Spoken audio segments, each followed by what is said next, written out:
근데 지금 관세 정책이라고 하는 거는 그 자유시장 경제에 반하는 거잖아요. 제가 보기엔 미국 주식시장은 트럼프가 지금 자해행위를 하고 있는 거죠.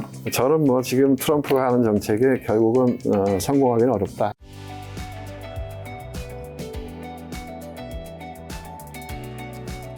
자, 단장님이 금융업계에 계신 지 이제 몇십 년, 한 30년 넘은 걸로 그렇죠. 몇 년 되셨죠? 1989년도에 아, 1989년도에 일을 시작하신 건가요? 입사했습니다. 아, 입사하시고 지금 이제 2025년이죠. 네. 그럼 한 36, 7년 정도 되는 거네요. 그렇네요. 오래됐네요.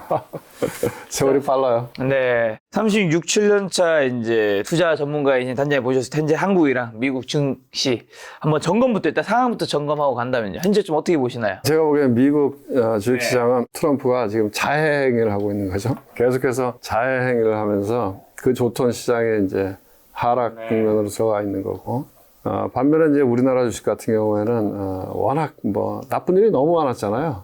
비상계엄도 있었고 워낙 나쁜 일들이 많고 그다음에 주가가 많이 하락한 상태고 그래서 밸류에이션도 무지하게 싸진 상태이기 때문에 오히려 한국 시장은 여러 가지 악재에도 불구하고 바닥을 좀 잡고 기회가 되면 올라가겠다. 이렇게 용트림하는 초기 단계 이렇게 보고 있습니다. 자, 트럼프가 지금 자해라는 코멘트 해주셔서 말씀하신 미국인 절반 이상인 한 54%가 트럼프 대통령 관세 정책에 반대하는 여론조사 결과도 있었는데 트럼프는 뭐 때문에 이렇게 자해 같은 정책을 하는 거죠? 트럼프 노린 건 뭔가요? 자기 신념이 있겠죠. 그러니까 이제 우리가 봤을 때는 그게 틀렸다 이렇게 생각하지만 본인이 정치적인 어떤 소신 이런 게 있겠죠. 근데 이제 그 방법론에 있어서 좀 문제가 있다 이렇게 보는 거고요. 미국이 안고 있는 근본적인 문제라고 하는 거는 재정 적자하고 무역 적자잖아요. 과연 이 상태로 과도한 재정 적자와 무역 적자를 계속해서 누적해 나갈 때 미국이 패권 국가를 유지할 수 있겠나? 이런 거에 대한 두려움, 불만 이런 것들이 누적돼 있었기 때문에 그런 것들을 해소하는 그 방법 중에 하나로 관세를 들고 나온 것 같고요. 또 다른 하나는 이제 제조업의 몰락이죠. 예를 들어서 이제 미국 입장에서 보면은 궁극적으로 또 하나 요인은 보면 중국의 부상이죠. 중국의 부상. 그런 것 때문에 중국이 점점점 이제 강해지니까 과연 그 중국을 눌러야 되는데 그 극단적인 상황에서 중국하고 붙었을 때 뭐 미국 자체 내로 군사물자도 제대로 만들 수 없는 상황이다. 그러면 좀 어려운 거 아니에요? 그러니까 그런 맥락에서 몰락한 제조업을 좀 다시 일으켜보자. 이런 게 있는 것 같고. 또 하나는 이제 정치적인 기반이죠. 러스트 벨트. 그러니까 과거에 트럼프가 대통령이 될 수 있었던 그 근본 배경 중에 하나가 백인 남성 노동자, 블루칼라. 이 사람들이 일자리를 많이 잃은 거죠. 그러니까 제조 부흥을 통해서 그 사람들에게 일자리를 만들어주겠다. 이런 것들이 이제 복합적으로 동인이 됐던 것 같고 그거에 대한 첫 번째 수단으로 이제 관세 정책을 들고 나왔는데 뭐 그렇게 그 근본적으로 미국 트럼프나 미국 사람들이 느끼는 뭔가 불편함, 두려움 이런 것들은 공감이 가지만 그걸 해결하는 방법이 이렇게 무식한 관세 정책이었을까? 또 최근에 이슈가 되는 것 중에 하나는 보면 파워를 갖다가 막 잡고 흔들잖아요. 그러니까 빨리 금리 인하 해라. 안 하면 너 자를 거다. 왜냐면 이제 또 그 미국의 연준이라고 하는 게 대공황 이후에 생긴 거거든요. 미국이 1929년도에 대공황을 겪으면서 이 독립적인 어떤 통화 정책을 수행할 수 있는 중앙은행이 필요하겠다. 정치로부터 독립돼서 그런 맥락에서 미국의 연준이 설립한 건데 그걸 다시 잡고 흔드니까 연결지어 생각하면 달러 패권이 흔들리는 부분까지 연결이 되니까 그런 맥락들이 전반적으로 봤을 때는 굉장히 미국에 안 좋은 거죠. 그래 보고 있습니다. 그 말씀하신 제롬 파월 연준 의장도 트럼프 감세가 예상보다 클 것이라는 점이 분명해졌다. 향후 몇 분 있다 물가를 상승시킬 가능성이 있다고도 밝혔는데 미국 인플레이션이나 경기심적으로 우려되는 바도 좀 클까요 지금? 그렇죠. 어떻게 하냐에 따라서 저는 이제 관세 정책이나 이런 것 이게 지금 굉장히 저는 부정적으로 봐요. 하나는 이제 관세 정책 또 미국 지금 트럼프가 하고 있는 중앙은행의 독립성을 해치는 일 이런 것들이 궁극적으로는 세계 경제에도 안 좋고 미국에도 결코 득이 될 수 없다 이렇게 보고 있거든요. 우선 이제 그렇게 보는 이유 중에 하나가 관세라고 하는 거는 자유무역 체제의 인위적인 장벽을 쌓는 거잖아요. 그러면 우리가 이제 이 자본주의의 태동 시기에 이론적인 근거를 제시했던 분 중에 얘기를 해보라면 아담 스미스하고 막스 베버거든요. 근데 아담 스미스가 이야기한 보이지 않는 손, 에브리바디 들어봤던 손이잖아요. 이 이야기잖아요. 보이지 않는 손을 아담 스미스가 이야기했던 건 뭐냐면 인위적인 시장의 개입, 그런 것들이 결코 바람직하지 않다. 그러니까 자유시장 경제 안에서 빵을 잘 만드는 사람은 빵을 만들고 가죽구두를 잘 만드는 사람은 가죽구두를 만들어서 자기가 돈을 벌겠다는 이기적인 동기에 의해서 최선을 다하지만 그것들을 시장을 통해서 교환을 함으로써 서로 간에 복지가 증진되는 방향으로 갈 거다. 그러니까 시장에 인위적인 개입을 하는 보이는 손, 그런 것들은 가능하면 자제해야 된다 하는 게 어떻게 보면 굉장히 큰 이론적인 토대였거든요. 근데 지금 관세 정책이라고 하는 거는 그 자유시장 경제에 반하는 거잖아요. 인위적으로 뭔가 손을 대는 거잖아요. 그런 것들은 제가 보기에는 성공하기가 굉장히 어렵다. 이런 거죠. 그리고, 우리가 이제, 자유시장 경제와 또 사회주의 경제, 이런 거를 비교를 해보면, 예를 들면 공산주의 체제. 그럼 이론적으로나 뭐 프로파간다 측면에서는 공산주의 멋있잖아요. 누구나 다 뭐 자기 능력껏 일하고 필요한 만큼 나눠 쓰자. 너무 좋은 거 아니에요? 사회적으로 나만 잘 먹고 잘 사는 게 아니고 사회적으로 다 같이 잘 살자. 더불어 잘 살자. 좋은 얘기잖아요. 그런데 그렇게 안 되더라 하는 거죠. 왜? 사람이라고 하는 거의 본성은 근본적으로 자기의 이익을 우선시하더라. 그렇죠. 그래서 그런 부분을 이론적으로는 그럴듯하지만 결국은 시간이 지나가면서 소수의 권력을 갖고 있는 사람들이 더 많은 혜택을 받더라. 그런 부분에서 또 하나 이제 문제는 뭐냐면 이 사회주의 경제체제, 과거에 소련이나 모택동 시절에 추진했던 사회주의 경제체제의 또 하나의 모순은 뭐냐면 계획경제거든요. 자유시장 경제에 반하는 거거든. 정부가 주도하고 정부가 통제하고 정부가 계획하고 그렇게 해나가는 것들은 효율성을 가질 수가 없다 이거죠. 시간이 지나니까 몰락하더라 이거죠. 근데 그런 맥락에서 보면 지금의 이 미국의 패권을 만들었던 하나의 큰 축이 자유시장 경제체제인데 그거를 지금 트럼프가 잡고 흔드는 거잖아요. 반하는 부분을 하고 있잖아요. 그래서 결코 그거는 세계 경제에도 득이 안 되고 그 다음에 미국에도 득이 안 될 거다 이래 봅니다. 또 하나는 이제 중앙은행 이슈인데 어제 이제 트럼프가 꼬리를 내렸더라고요. 어떤 꼴을 내렸죠?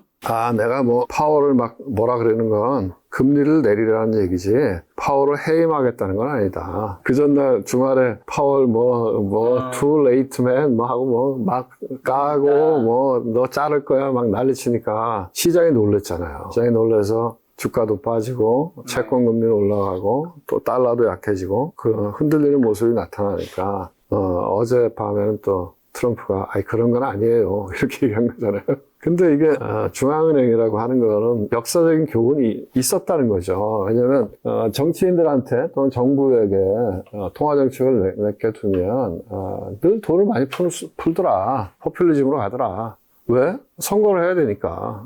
그러면 만년적으로 인플레이션이 발생하고 과도한 인플레이션이 오래 지속이 되면 필연적으로 경기 침체가 오더라. 그러니까 정치나 정부로부터 독립된 중앙은행 체제를 만들자 하는 의미에서 미국이 먼저 만들었고 다른 나라도 다 따라서 만들어서 중앙은행의 독립성에 대해서는 다 인정하고 있는 거잖아요. 근데 그거를 흔들어 버리니까 그럼 뭐가 흔들리느냐? 그럼 달러가 흔들리는 거죠. 왜냐면 달러라고 하는 건 그냥 종이잖아요.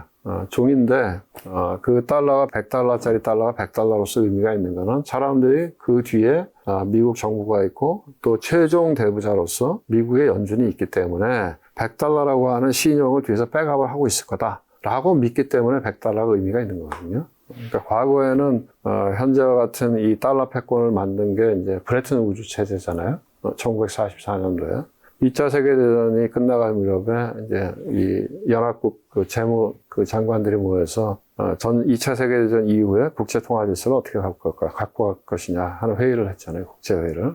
그게 브레튼 우주에서 했기 때문에 브레튼 우주 체제라고 하는 이야기를 하는데 그 당시에 이제 달러를 기축통화로 하는 거를 합의한 거거든요. 그때 우리가 잘 아는 그 영국의 유명한 경제학자 케인즈는 반대했거든요. 케인즈는 그러지 말고 국제통화를 만들자. 그러니까 지금의 이제 SDR 같은 거죠. 국제통화를 만들어서 그거를 기축통화로 하자.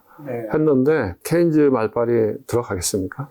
그 당시에는 뭐 미국이 이제 전승국가고 2차 세계대전에 결정적인 공을 미국이 세웠기 때문에 그래서 미국의 의도대로 이제 달러 기축통화 체제가 된 거죠. 대신에 달러를 그럼 어떻게 믿냐 종이를 니네 막 찍어내면 어떡해. 그러니까 오케이 그럼 우리가 달러를 찍어내면 그 뒤에 금을 백업을 할게.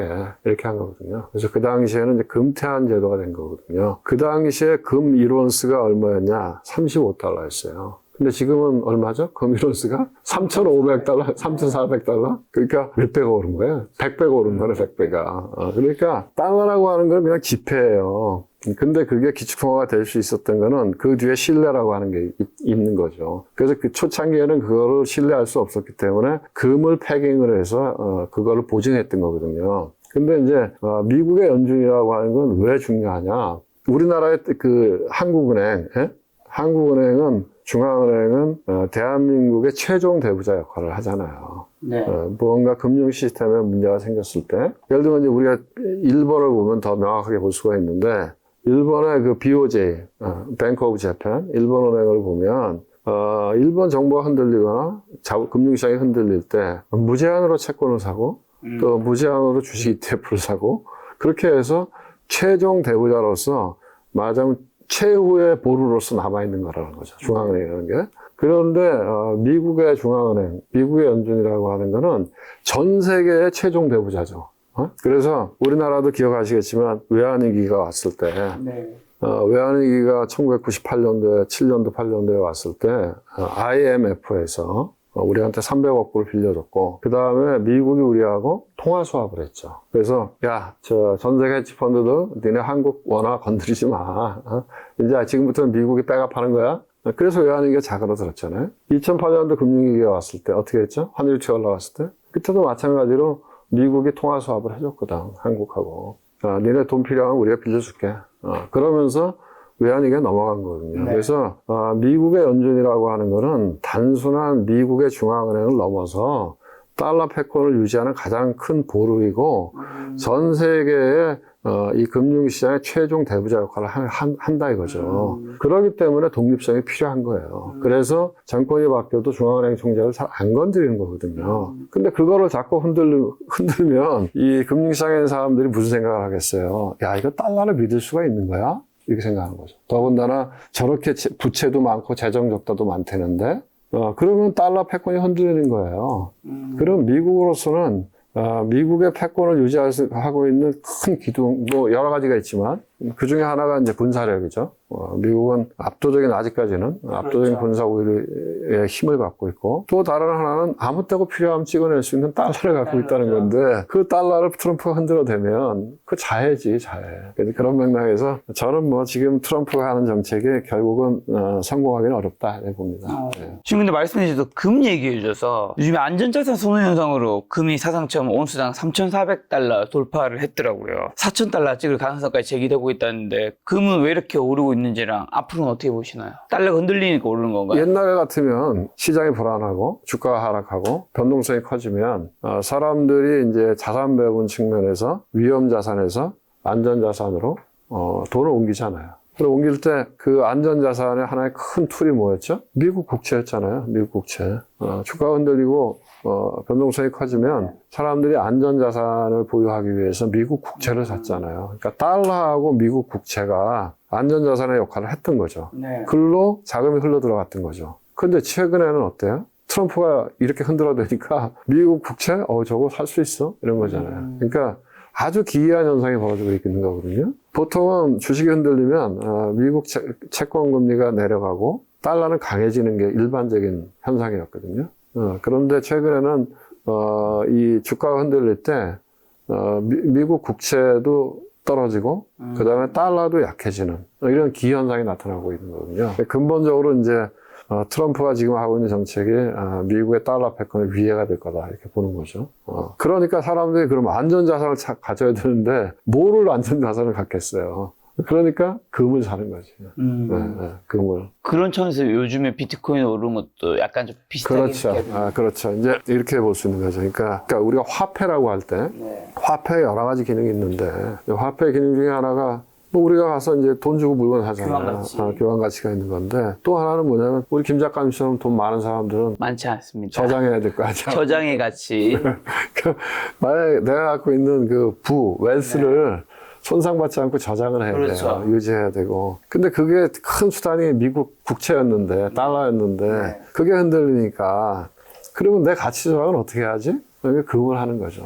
왜냐하면 금은 인플레이션이 되든 이자를 안 주긴 하지만 내 가치를 저장하는 데는 아주 좋은 툴인 거죠. 비트코인은 디지털 금이라고 하잖아요. 그러니까 뭐 코인이 여러 개가 있지만 그 중에 발행량이 제한되어 있는 게 비트코인이잖아요. 그 다음에 이제 비트코인이 생겨난 역사적인 배경도 보면 2008년도 금융위기 이후에 미국이 돈을 엄청 찍었잖아요, 달러를. 그러니까 아니 도대체가 이 중앙은행을 믿을 수가 있어? 이런 거죠. 그렇게 해서는 뭐 되겠어? 우리 자산 가치를 저장이 안 되잖아. 그러면 그렇게 심심함을 찍어내는 중앙은행의 달러 종이화폐 말고 우리가 가치 저장할 수 있는 별도의 가상자산을 만들자 해서 나온 게 비트코인이잖아요. 그러니까 비트코인도 금처럼 자기의 그 자산 가치를 저장하는 하나의 수단이 되는 거죠. 그런데 제가 보기에는 금과 비트코인은 약간의 경쟁 관계도 있는 것 같아요. 최근에는. 왜냐면 이제 금은 어떻게 보면은 그 올드한 그렇죠. 골드고 비트코인 U 그러니까 저거는 디지털이고 이거는 왜 아날로그. 아날로그 금이고 그런 거죠. 그러니까 최근에 보면은 꼭 같이 가는 것 같지는 않고 약간 그 이렇게 대체된 성격도 있는 것 같기도 하고 그래요. 36년 동안 투자업계에 계신 단장님 보셨을 때 비트코인은 그래도 지금은 좀 긍정적으로 보시나요? 과거보다는? 비트코인이요? 네. 그러니까 뭐 저는 다른 코인은 잘 몰라요. 제가 전문가도 아니고. 비트만. 근데 비트코인은 이제는 뭐 확실히 이제 가상자산으로서 자리를 제도권 안에서 잡았다. 어느 정도 비트코인은 다른 자산에 비해서, 다른 암호화폐에 비해서는 좀 신뢰를 얻었다고 좀 봐야 되는 거겠죠. 그렇죠. 이제 가치 저장 수단으로서는 확실히 자리매김했고, 그 다음에 이제 그 미국에서 ETF가 상장이 됐으니까요. 그러면 제도권 안으로 들어온 거고, 그 다음에 이제 결제 수단도 되는 거죠. 왜냐면 블랙 마켓들이 많잖아요. 그런 블랙 마켓에서는 충분히 결제 수단이 되는 거죠. 검은 돈들 왔다 갔다 할 때는. 네. 그 다음에 이제 또 비트코인이 의미가 있는 것 중에 하나가 트럼프 일기 때는 코인을 되게 배관시했잖아요. 네. 그랬는데 2기 트럼프에서는 코인을 되게 밸류 있게 생각하잖아요. 그것 중에 하나는 내가 보기에는 뭐 자기 가족 회사가 코인 발행했으니까 본인의 이득을 챙기는 부분이 하나 있을 것 같고요. 또 다른 하나의 부분은 우리가 이제 스테이블 코인이라고 이야기하잖아요. 이 코인이 미국의 부채를 해결하는 하나의 수단이 될 수도 있는 거죠. 그러니까 이제 우리가 달러 얘기로 다시 돌아와서 이 옛날에 트래핀 딜레마라고 하는 게 있거든요. 네. 그 예일 대학 교수였던 트래핀 교수가 이야기한 건데. 달러가 기축통화가 되기 위해서는 전 세계 유통이 돼야 돼요. 그럼 전 세계 유통이 되려고 하면 달러가 바깥으로 나가야 되잖아요. 그 얘기는 뭐냐면 미국이 무역 적자가 있어야 되는 거죠. 미국이 적자를 봐야 달러가 바깥으로 나갈 거 아니에요. 네. 근데 또 미국의 적자가 커지면 그것 자체가 달러의 불안 요인이 되잖아요. 지금 같은 경우. 그러니까 이 딜레마를 어떻게 해결할 것이냐. 이게 이제 트래핀 딜레마거든요. 근데 지금도 아주 유사한 국면에 있는 거죠. 왜냐하면 이 미국이 계속 정부의 부채가 늘어나고 있고 재정 적자가 확대되고 있는데 한편으로는 그렇지만 달러 패권을 포기할 수는 없잖아요. 달러 패권을 포기하는 순간 지금 그런 움직임들이 계속 많이 일어나고 있잖아요. 네. 왜냐하면 브릭스라고 하는 게 있잖아요. 브릭스. 중국과 러시아가 들어가 있는 그 다음에 뭐 브라질, 인도 이렇게. 그러니까 이 중국은 계속 그 호시탐탐 놀이잖아요. 위안화를 국제화하는 거. 가만히 보니까 미국은 그냥 뻑하면 달러만 찍어내면 되니까. 그러니까, 야, 제아가 좀 엉겨보려면 우리 위안화도 국제 통화가 돼야 되는데. 이런 걸로 해서 중국이 이 원유 살 때에는 위안화 결제하자. 이런 시도도 하고 있고, 어쨌든 이제 위안화 결제를 또 브릭스에서, 야, 우리 맨날 달러한테 이렇게 휘둘리는 건 그렇지 않은가? 브릭스 우리 안에서 좀 자체 통화 같은 거 연결을 하는 걸 네. 해보자. 이런 움직임들이 계속 보이잖아요. 그럼 이제 전 세계적으로 달러 수요는 줄어든다는 얘기잖아요. 달러 수요가 줄어든다는 거는 미국의 그런 국채를 어떻게 소화시킬 거냐. 계속 재정 적자는 늘어날 텐데, 그 세금으로 해결할 수는 없고, 그러면은 누군가는 미국 국채를 사줘야 되는데, 그래서 나온 개념 중에 하나가 스테이블 코인인 거죠. 그러니까 스테이블 코인이라고 하는 거는 뭐 저는 코인 전문가가 아니지만 네. 우리 김 작가님은 또 코인 얘기도 많이 이거 인터뷰 했을 거 아니에요. 네. 그러면 이제 미국의 달러하고 연동시키는 거죠, 코인을. 그러면은 달러하고 연동시키려면 그 코인 발행량만큼 미국의 달러를 들고 있어야 될 거 아니에요. 그러면 달러를 뭘로 들고 있어요? 국채로 사는 거지, 국채로. 그래서 스테이블 코인이 커지면 미국 국채 수요가 늘어나는 거죠. 그러면은 미국이 갖고 있는 그 딜레마의 한 부분을 좀 감당해 줄 수 있겠다 이렇게 생각하는 거죠. 그리고 이 트렌드는 제가 보기에는 트럼프 정부 이후에도 유효할 것 같아요. 그래서 그런 맥락에서 뭐 비트코인, 스테이블 코인 이런 것들은 이제는 우리가 자산 배분을 할 때 금처럼 대체 투자 자산의 하나로서 인식해야 되겠다 이런 생각합니다.